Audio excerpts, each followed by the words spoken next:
ಆಯ್ತು ಇರಪ್ಪ.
ಆಗಿದ್ದಾರೆ ಅಂತ ಹೇಳಿದ್ರೆ ಅದಕ್ಕೆ ಬಹು ಮುಖ್ಯವಾದಂತ ಕಾರಣ ಬಾಬಾ ಸಾಹೇಬ್ ಅಂಬೇಡ್ಕರ್ ಅವರು ಬರೆದಿರ್ತಕ್ಕಂಥ ಸಂವಿಧಾನ ಅಂತ ಹೇಳೋದಕ್ಕೆ ನಾನು ಇಷ್ಟಪಡ್ತೇನೆ.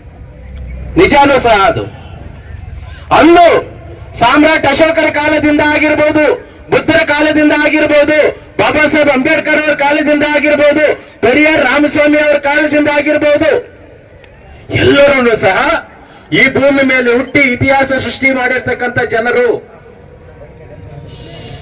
ಆದ್ರೆ ಯಾರು ನಾವು ಅಸ್ಪೃಶ್ಯತೆ ಜನಾಂಗ ಯಾರನ್ನ ನಾವು ಒಪ್ಕೊಂತೀವೋ ಅಂತ ವ್ಯಕ್ತಿ ನಾವು ಅವ್ರನ್ನ ಪೂಜೆ ಮಾಡ್ತೀವಿ ಅಂತ ಹೇಳ್ಬಿಟ್ಟು ಆ ಜನಾಂಗದವರು ಅವ್ರನ್ನ ಮರೆತು ಹೋಗ್ತಾ ಇದ್ದಾರೆ.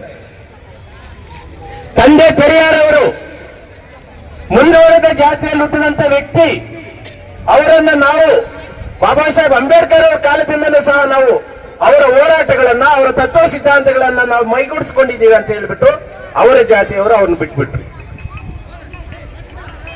ನಮಗೆ ಭಾರತ ದೇಶಕ್ಕೆ ಬಂದಿರತಕ್ಕಂತ ಒಂದು ಏನು ಅಂತ ಹೇಳಿದ್ರೆ ಅಪವಾದ, ಯಾರು ಇತಿಹಾಸವನ್ನು ನಿರ್ಮಾಣ ಮಾಡಿದ್ದಾರೆ ಅವ್ರಿಗೆಲ್ಲರಿಗೂ ಸಹ ಜಾತಿ ಪಾತ ಕಟ್ಟಿ ಅವರನ್ನು ಸೈಡ್ಗೆ ಬಿಟ್ಬಿಡ್ತಾ ಇದ್ದಾರೆ.